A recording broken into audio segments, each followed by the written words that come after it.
আহারে আমার টাকা নাই রে, আহারে আহারে কোথায় টাকা পাই রে। দিন দিন কইমা গেল টাকার ইমান, বাজারে গেলে আজ সব কিছুর দাম, আজ মাথা গান ধরে রে, কেন প্যারা লাগে রে। টাকা নাই পকেটে, সুখ নাই মনেতে, টাকা চাই আরো বেশি বেশি টাকা চাই, মুরগির দাম বাইরা গেছে আরে ভাই।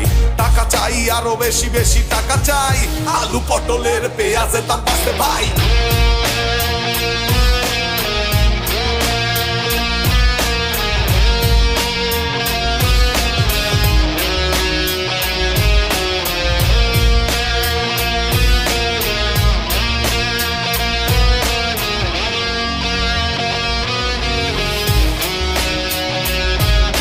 খেটে খাওয়া মানুষদের কথা ভাবো, তারা কি করছে তুমি কি তা জানো?